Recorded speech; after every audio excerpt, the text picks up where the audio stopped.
ដល់បងប្អូនយើងស្វាគមន៍អង្គរសង្គ្រាមជុំញាតសន្តានអញ្ជើញឡើងរងមុំស្វាគមន៍អង្គរសង្គ្រាមជុំញាតសន្តានអញ្ជើញឡើងរងមុំប្រជារងស្មារតីជាទ្រង់សិមេអង្គរជាទីណាត់ប្រជុំប្រស្រីនាងរំរមងទៀវយ៉ារំវងជួបជុំគ្រួសាររំវងជួបជុំគ្រួសារទទួលទេវតាសំតានឆ្នាំថ្មីរំវងជួបជុំសាមគ្គីរំវងជួបជុំសាមគ្គីបនប្របីនេះបនចូលឆ្នាំខ្មែរបនប្របីនេះបនចូលឆ្នាំខ្មែរ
ប្រជាគ្រប់ប្រាំមកពីក្រុមខេត្តក្រុងស្វាគមន៍អង្គរសង្គ្រាមប្រជាគ្រប់ប្រាំមកពីក្រុមខេត្តក្រុងមករំលែងសប្បាយជួបជុំទាំងក្មេងចាស់ទាំងកំឡុងក្រមុំអញ្ជើញរំវងអង្គរសង្គ្រាមជុំផៅជុំញៀនសន្តានជុំផៅជុំញៀនសន្តានអង្គរសង្គ្រាមមង្គលសួស្ដីរំវងលៀងជលដំរីរំវងលៀងជលដំរីនាំសុខសួស្ដីដល់បងប្អូនយើងនាំសុខសួស្ដីដល់បងប្អូនយើងស្វាគមន៍អង្គរសង្គ្រាមជុំញាតសន្តានអញ្ជើញឡើងរងមុំស្វាគមន៍អង្គរសង្គ្រាមជុំញាតសន្តានអញ្ជើញឡើងរងមុំប្រជារងស្មារតីជាទ្រង់សិមេអង្គរជាទីណាត់ប្រជុំប្រស្រីនាងរំរមងទៀវ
ស្រីគួរមិនជឿអូនសួរទេវតាទៅ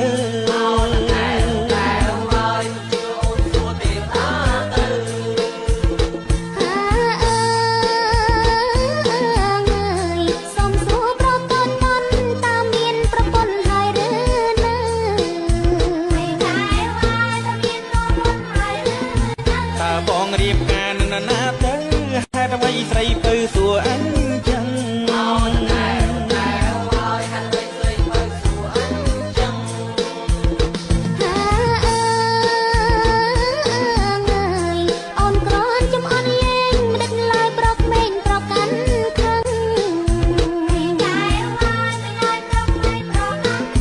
ព្រោះបងស្រឡាញ់អូនម្លឹងម្លឹងដាច់ចិត្តដណ្ដឹងទាំងណាទៅ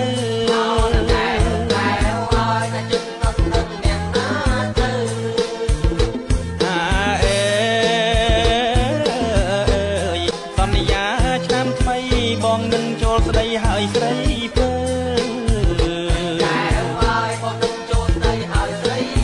ស្នេហ៍យើងស្នេហ៍ពិតណាស់នឹកណែសង្សារតទៅត្រូវឆ្នាំថ្មី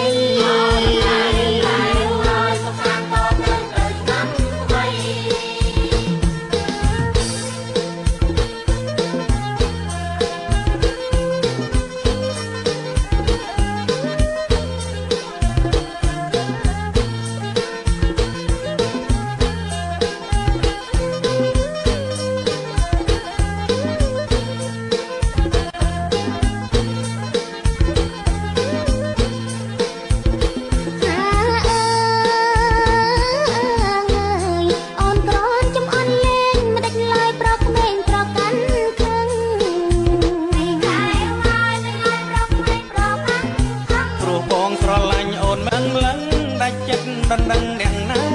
ទៅ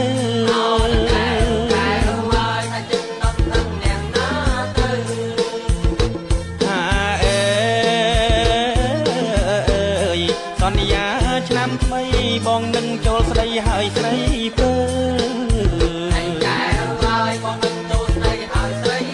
ស្នេហ៍យើងស្នេហ៍ពិតណែបនឹកណែសង្សារតទៅត្រូវឆ្នាំថ្មី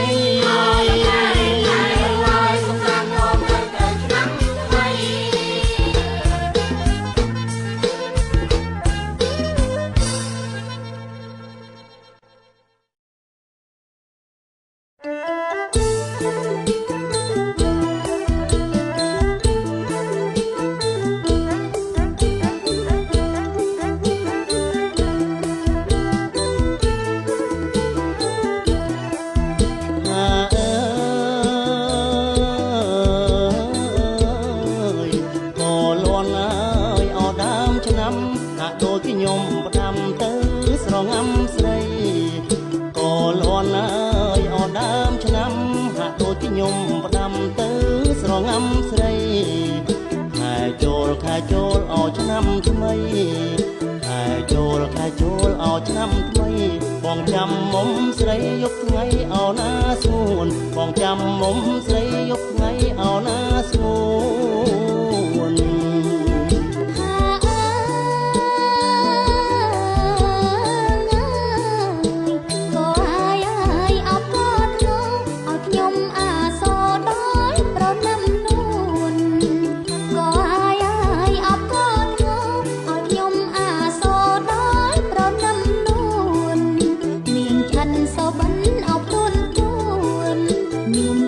so bắn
dịp đặc biệt để chúng ta cùng nhau chào đón một năm mới trong không khí ấm áp, vui tươi, đoàn kết.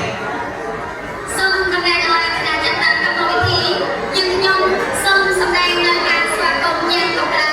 ចំពោះភ្ញៀវកិត្តិយសទាំងអស់ដែលបានចំណាយពេលវេលាដ៏មានតម្លៃដែលចូលរួមក្នុងកម្មវិធីជួបជុំដ៏មានអត្ថន័យនារាត្រីនេះ Sau mặt cho ban tổ chức chương trình chúng tôi xin gửi đến quý vị đại biểu, quý vị khách quý đang có mặt trong buổi tối hôm nay lời chúc sức khỏe và lời chào trân trọng nhất. ចាប់ផ្ដើមកម្មវិធីនារាត្រីនេះនឹងដើម្បីនាំមកនូវបរិយាកាសសប្បាយរីករាយសូមគោរពអញ្ជើញភ្ញៀវកិត្តិយសទាំងអស់ទស្សនាការសម្ដែងសិល្បៈទុកធានាសម្ដែងដោយសិល្បករសិល្បកររីខ្មែរនៅទីក្រុងហូជីមិញនិងខេត្តត្រាវិនទី1គឺរបាំជូនពរឆ្នាំថ្មីទី2របាំឆៃយ៉ាំ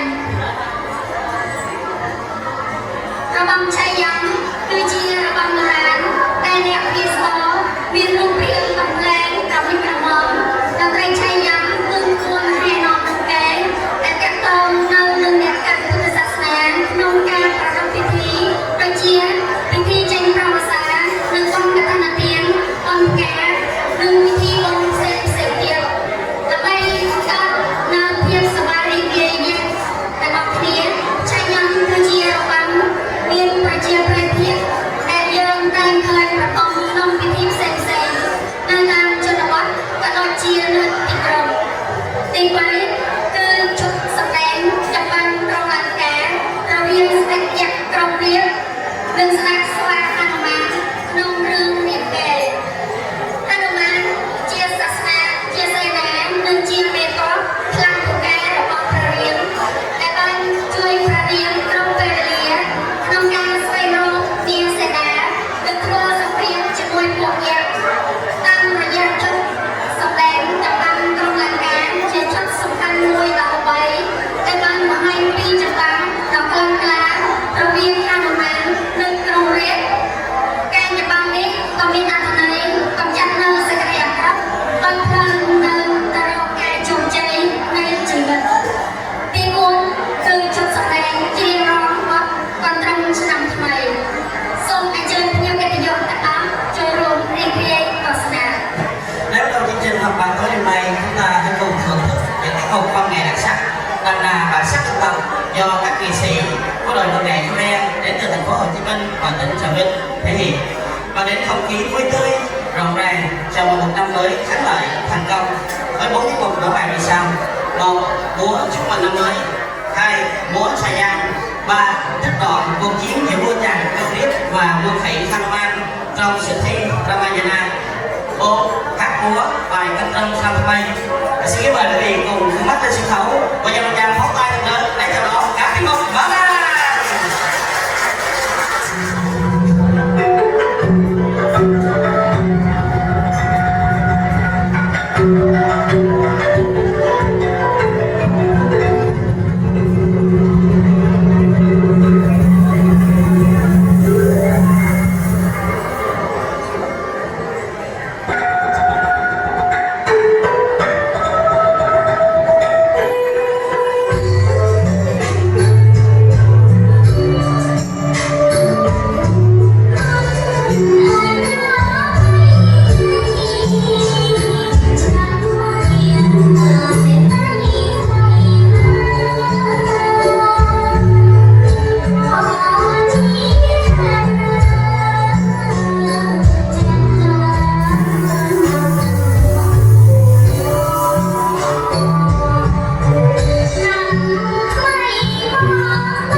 Hãy subscribe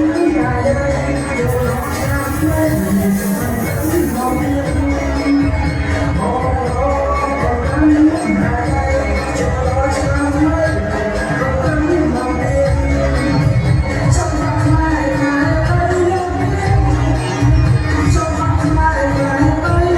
Ghiền Mì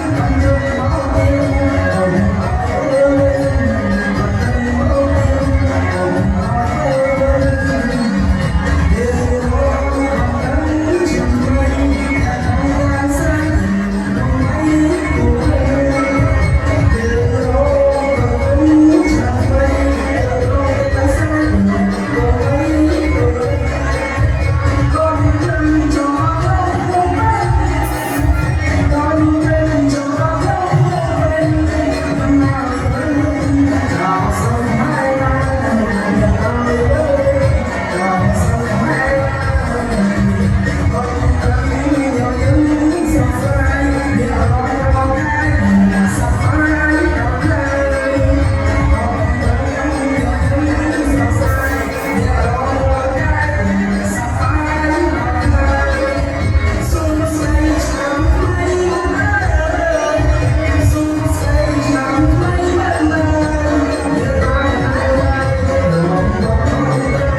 sila pada sa Kalau lo saya negerinya, yang video apa jadi urut. Pengjual sampai berbagai jenis chia okat sampai mengganam mentapir sama kipir chia bisa lalu buat pisau yang berbeda awal dan lo chia terlalu temu penggun saya jok jumpir kau macam ni kerja antara yang bisa naik kapal ini dia kerjanya. cái dương cái này cái dương này quý cùng còn thấy cùng lòng hai mấy hôm nay trong không khí hân hoan đầy niềm vui và sự trân trọng chúng ta cùng tụ họp tại đây để tham dự buổi họp mặt mừng Tô Sông Tây 2025 sự kiện này không chỉ là dịp để cùng nhau đón mừng dịp Tết cổ truyền của dân tộc Khmer mà là cơ hội quý báu để gặp gỡ giao lưu thắt chặt hơn nữa tình đoàn kết hữu nghị một năm đầy nỗ lực và gắn bó đó cũng là lý do chính của buổi họp mặt tối hôm nay. Trong các môn thi như là thầy nhân nhóm sâu sơ công nâng ở tên niệm lâu trình tiêu trong đà đồng nang ai của nó là các con số này bằng cái trận này nên trong Campuchia nó thì trong Hồ Chí Minh. Tôi xin giới thiệu và ông là có đại diện của sự Campuchia tại thành phố Hồ Chí Minh. Lâu ở đà này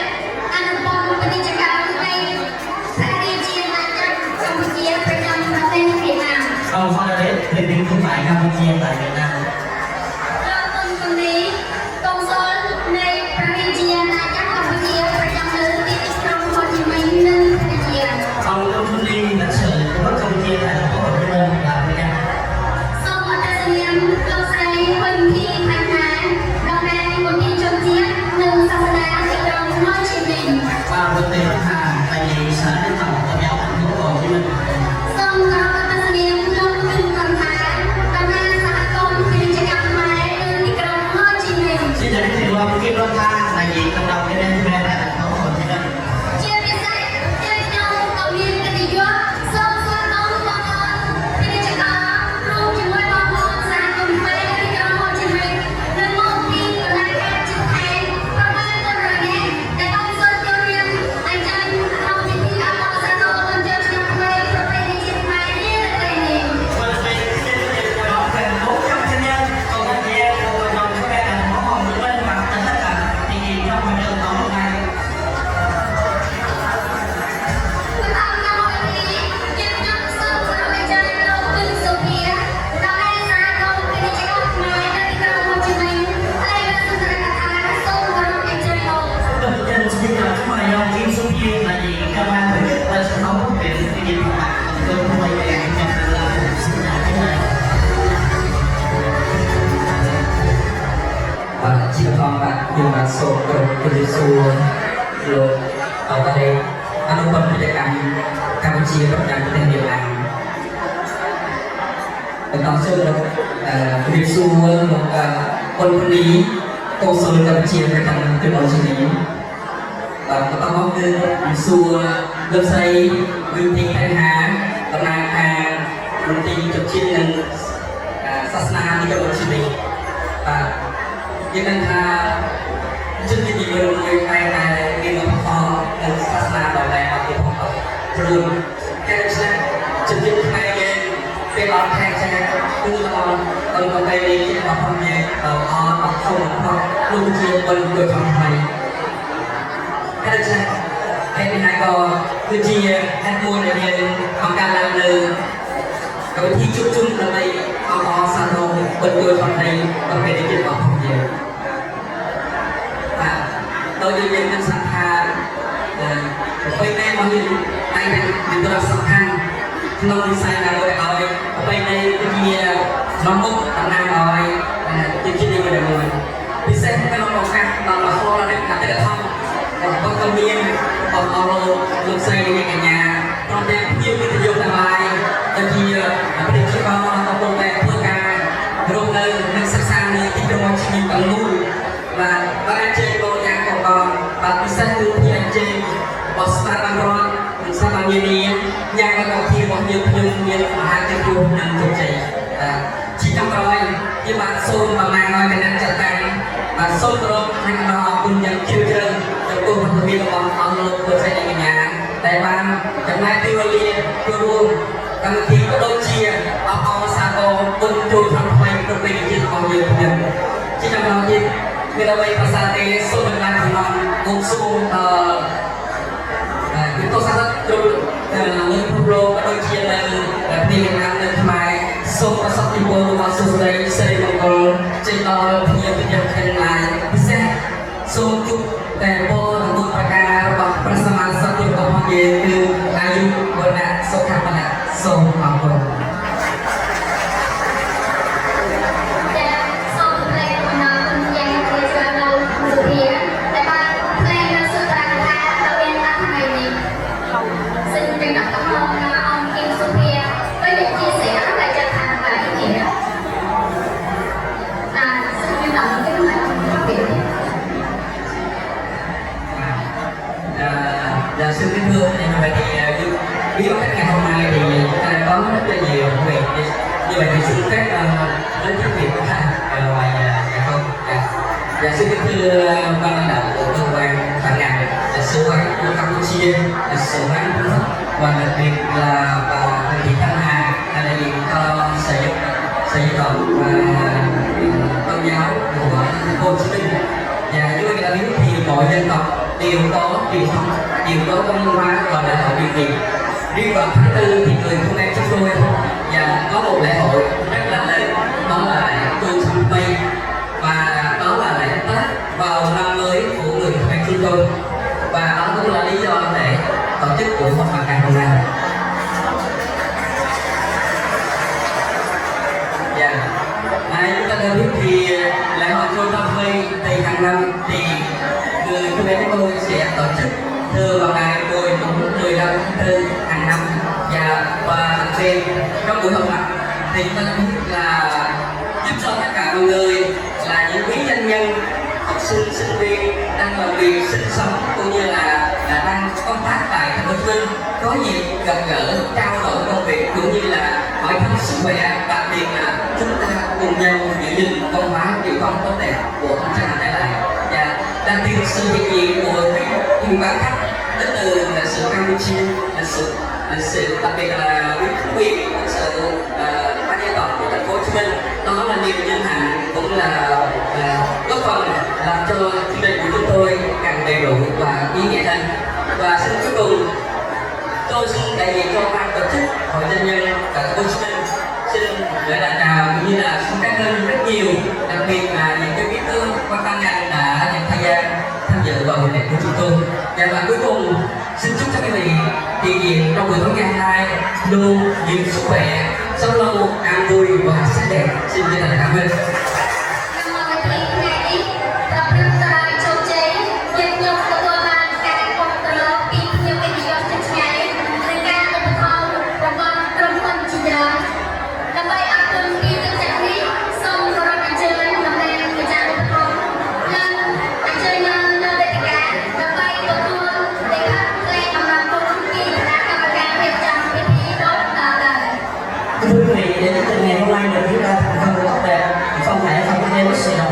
Sự hỗ trợ quý báu từ quý gia tài trợ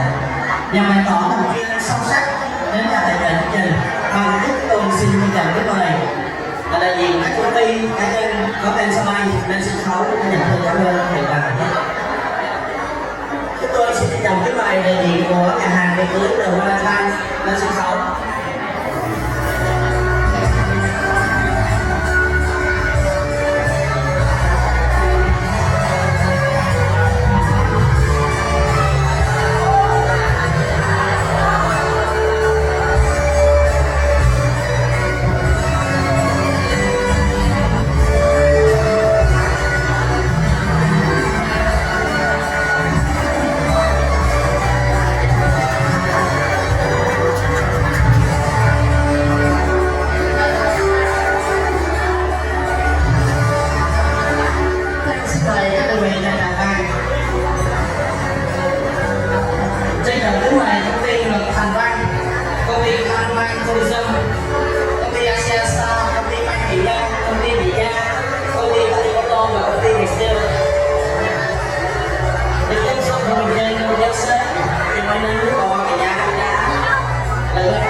xin nhằm kính mời các đại diện công ty Nhân Phát Boss, công ty Lucifer, công ty Đại Cát, công ty Việt Việt Tourism,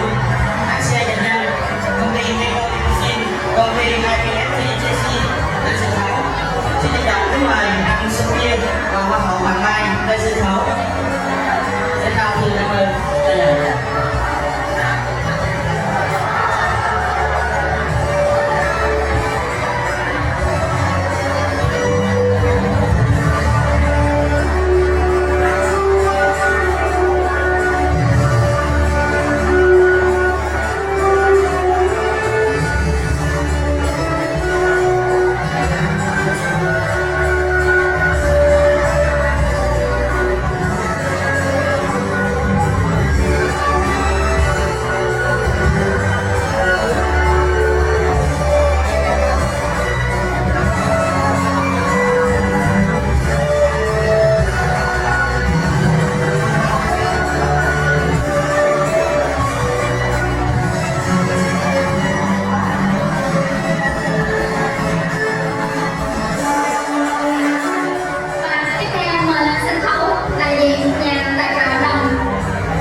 đi tất hai tiền chứ giờ quay chi văn tha là gì cho cộng đồng nhân dân thành phố Hồ Chí Minh.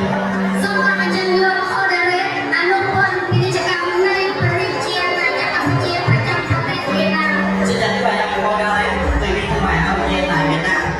Xong ra bên trên đường quân vật lý công dân này và đi chia ra chạy cam chia phải chăm đi trong Hồ Chí Minh. Xin chào các bạn, Bùi Phương Nghi lịch sử mất Campuchia tại thành phố Hồ Chí Minh. Xong ra bên trên đường họ và em rất nghiêm sức các tình truyền đồng. Xin chào các bạn, Võ Văn An, chủ tịch ban dân phường Bình Trị Đông.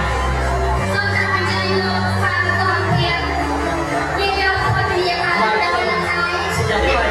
Phạm Toàn Thiện, giám đốc nhà hàng địa dưới chợ Quan Sai và nhà tài trợ Kim Cương trong các việc nói hôm nay. Hãy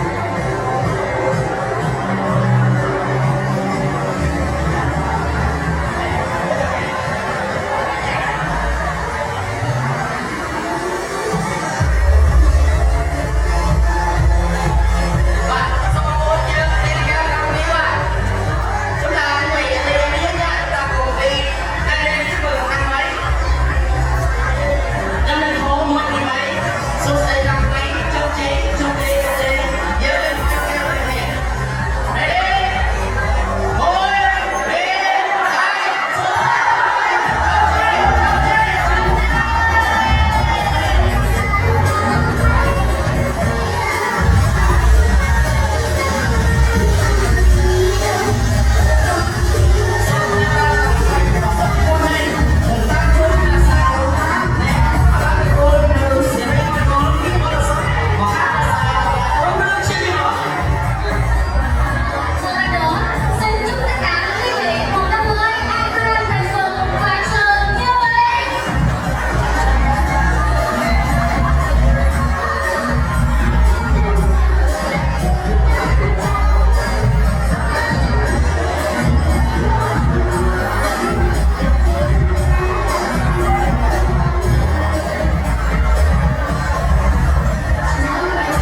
Ghiền Mì Gõ để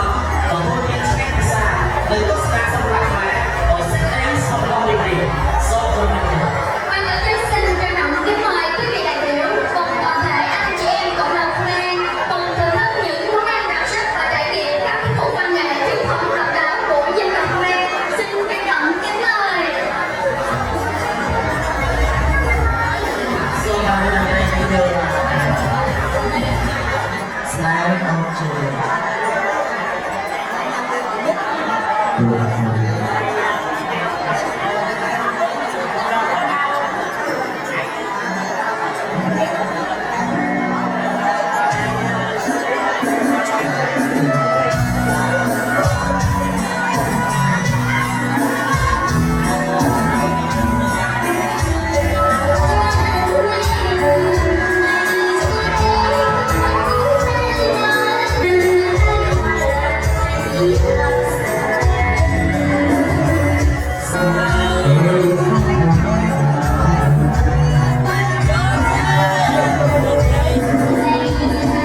เ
Hãy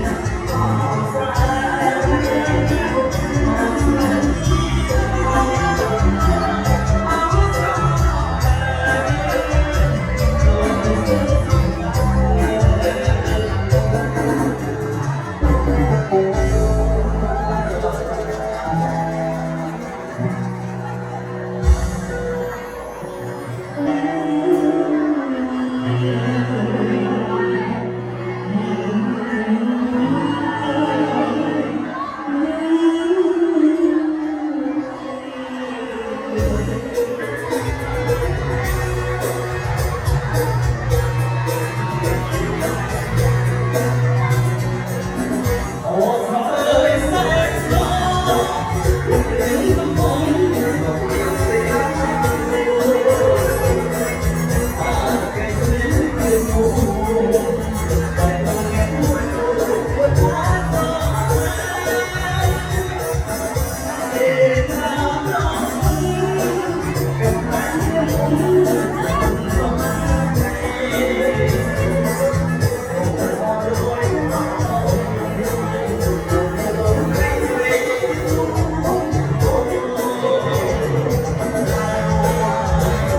Ghiền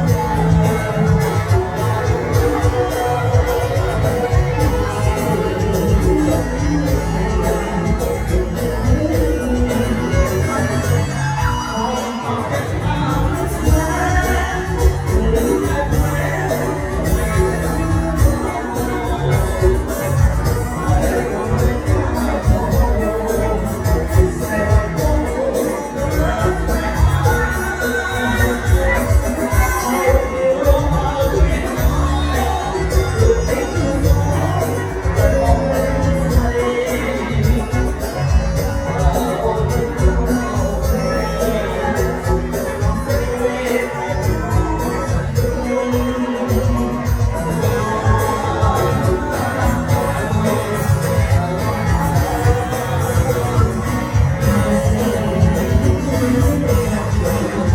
Gõ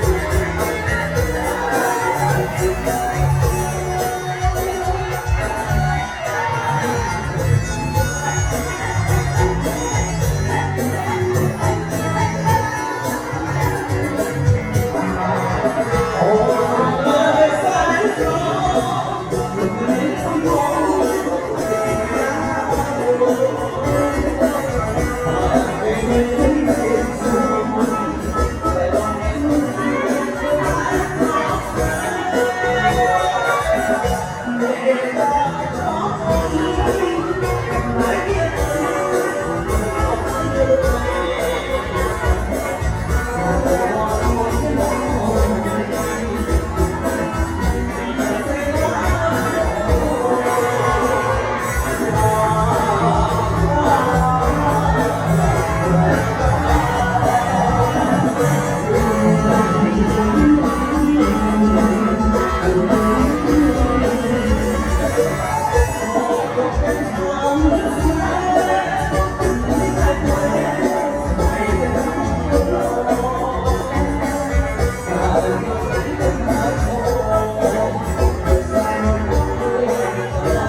lỡ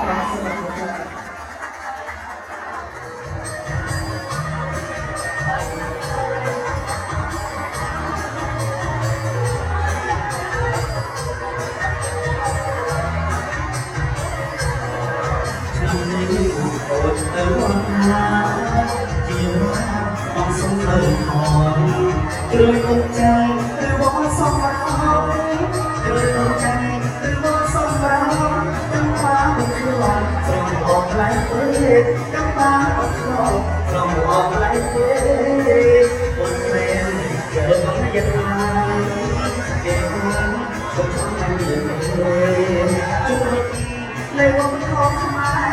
ยจุรุณีในวันมันทองสมัยเป็นละครดีเกส่งแรงชุดน้องเป็นละครดีเกส่งแรงชุดน้องตัวฉันสำหรับใครเกิดอะไรก็ไม่ลงเลยมาแต่สมศักดิ์สัวใสมาแต่สมศักดิ์สัวใสมันก็ละเสียจนลอยตัวสามันก็ละเสียจนลอยตัวสา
Hãy subscribe cho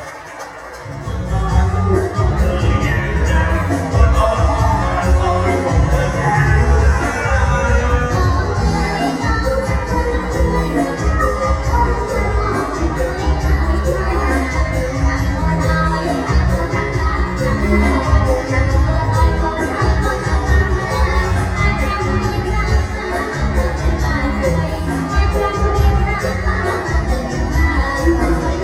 lỡ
ឆ្នាំថ្មីខ្មែរប្រុសស្រីឆាប់រួនរាំងរៀបចំផ្ទាំងចាំទទួលទេវតាឆ្នាំថ្មីអ្នកស្រុកស្រែអ្នកទីក្រុងកុំបងអងអីចូលឆ្នាំថ្មីថ្ងៃយើងជួបជុំគ្នាសូមជូនពរជ័យបង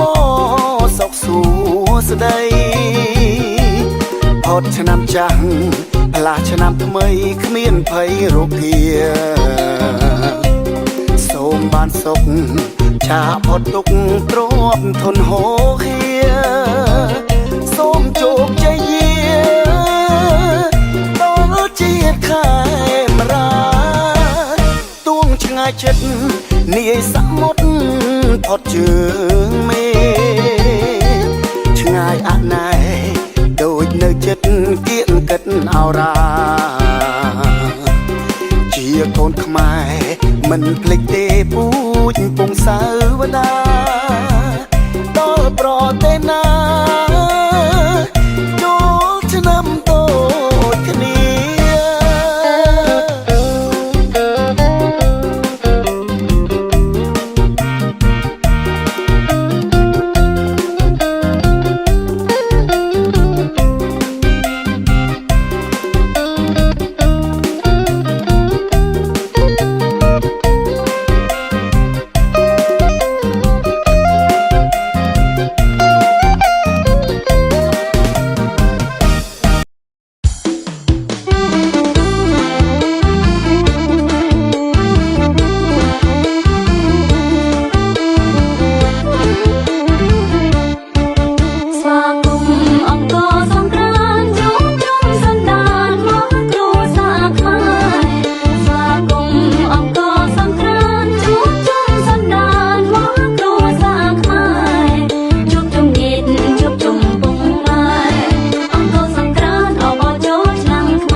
ពីក្រុមខេត្តក្រុងមករំលែងសប្បាយជួបជុំទាំងគ្មានចាំងទាំងកំឡុងក្រមុំអញ្ជើញរងមុំអង្គរសង្គ្រាមជុំផៅជុំញៀនសន្តានជុំផៅជុំញៀនសន្តានអង្គរសង្គ្រាមមង្គលសួស្ដីរងមុំលៀនជលដំរីរងមុំលៀនជលដំរីនោមសុខសួស្ដីដល់បងប្អូនយើងនោមសុខសួស្ដីដល់បងប្អូនយើងស្វាគមន៍អង្គរសង្គ្រាមជុំញៀនសន្តានអញ្ជើញឡើងរងមុំស្វាគមន៍អង្គរសង្គ្រាមជុំញៀនសន្តានអញ្ជើញឡើងរងមុំ